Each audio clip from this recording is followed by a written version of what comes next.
Bien-aimés auditeurs et auditrices de l'émission Parle Seigneur, car ton serviteur est à l'écoute. Je vous dis bonjour. Cette émission vous est présentée par le serviteur de Dieu, Sanvi Koku Apetobo Samuel. Parle Seigneur, car ton serviteur est à l'écoute. Nous continuons notre méditation sur jeter un clin d'œil sur la prophétie. Bien-aimés auditeurs et auditrices, la prophétie dans la vie d'une personne est très importante, car la prophétie éclaircit, la prophétie illumine nos voies, la prophétie nous débarrasse des ténèbres, des méconnaissances, la prophétie nous libère des liens de l'ignorance. La prophétie dans la vie d'une personne, dans la vie d'une collectivité, dans la vie d'un village, d'une ville, d'un pays ou d'un continent est très indispensable. L'Église vit dans la prophétie, car en tant qu'un corps en mouvement, elle passe par des temps et des périodes prophétiques. C'est pour cela que nous devons avoir un aperçu sur le prophétique, ce qui est prophétique. Le monde tout entier passe dans une dispensation prophétique. Et tout ce qui se passe aujourd'hui a été prédit par les Saintes Écritures. Alors, un clin d'œil sur la prophétie. Nous continuons la suite et nous allons tourner nos Bibles dans Matthieu chapitre 24, du premier verset au cinquième verset. Là, il est écrit: comme Jésus s'en allait au sortir du temple, ses disciples s'approchèrent pour lui en faire remarquer les constructions. Mais il leur dit: voyez-vous tout cela? Je vous le dis en vérité, il ne restera pas ici pierre sur pierre qui ne soit renversé. Il s'assit sur la montagne des Oliviers et les disciples vinrent en particulier lui faire cette question: dis-nous, quand cela arrivera-t-il et quel sera le signe de ton avènement et de la fin du monde? Jésus leur répondit: prenez garde que personne ne vous séduise, car plusieurs viendront sous mon nom, disant: c'est moi qui suis le Christ, et ils séduiront beaucoup de personnes. Donc, Jésus-Christ, lorsqu'il est sorti du temple de Jérusalem, ses disciples étaient admirés, et ses disciples admiraient la construction du temple.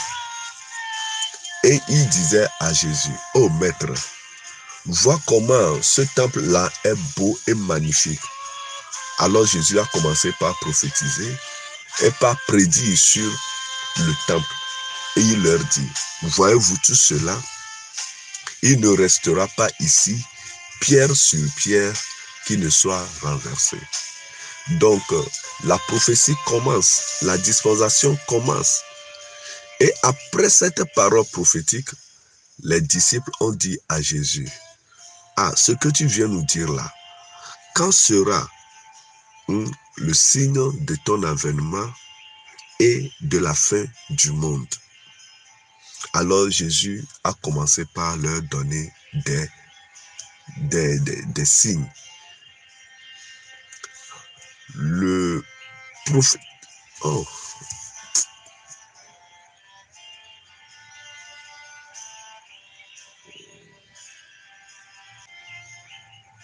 Alors, Jésus a commencé par toucher du doigt les signes de son avènement et de la fin du monde.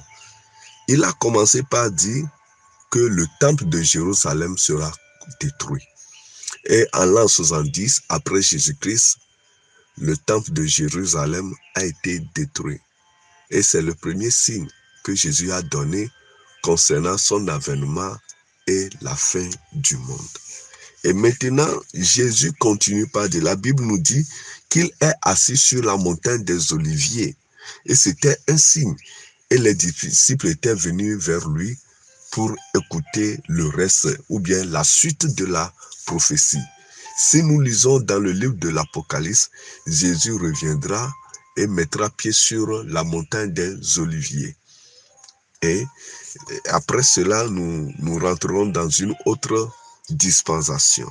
Et le verset 4 nous dit, Jésus leur répondit, prenez garde que personne ne vous séduise. Prenez garde que personne ne vous séduise.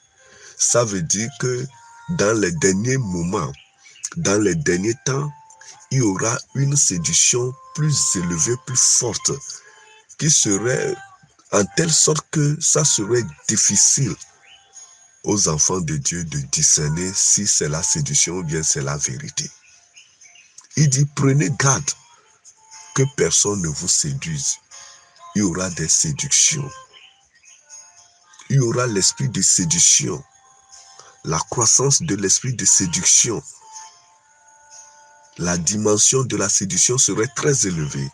Si on parle de la séduction, on parle d'une action qui est très cachée.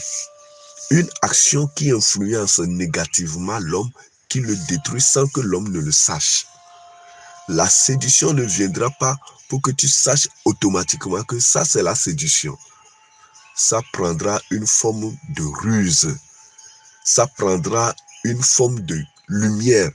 Mais au fond, c'est du ténèbre, c'est des ténèbres. La Bible dit, le diable se déguise en ange de lumière, c'est la séduction.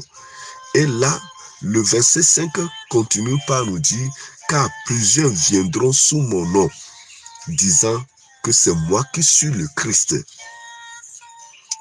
Et ils séduiront beaucoup de gens. Plusieurs viendront sous mon nom. Il n'a pas dit, plusieurs viendront en mon nom. Mais il dit à ses disciples, plusieurs viendront sous mon nom. Donc, toute action de l'Église, toute action ministérielle, la prédication, les enseignements, on le fait comment? Les cultes, on le fait comment?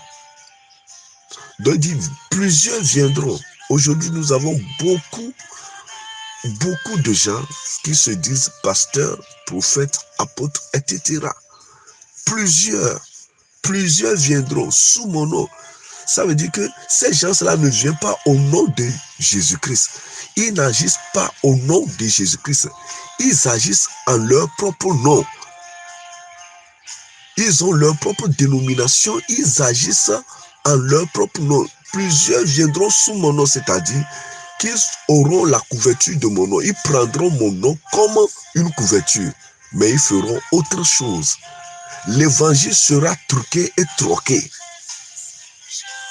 On parlera d'une manière frauduleuse et trompeuse en vue de séduire, s'il est possible, même les élus. C'est pourquoi Jésus-Christ nous dit, prenez garde, réveillons-nous, attachons-nous à la vérité, étudions nos propres Bibles, méditons la parole de Dieu, que ce livre de la loi ne s'éloigne point de ta bouche. Médite-le jour et nuit. David dira, je serre ta parole dans mon cœur, afin de ne pas pécher contre toi. Veux-tu échapper à la séduction qui vient dans le monde? Veux-tu échapper aux faux appelés qui se cachent sous le nom de Dieu, de Jésus-Christ, pour faire autre chose? Seule la méditation de la parole de Dieu, avec l'aide de l'Esprit de Dieu, t'aidera à s'échapper. Réveillons-nous, peuple de Dieu. Nous sommes dans les dernières heures.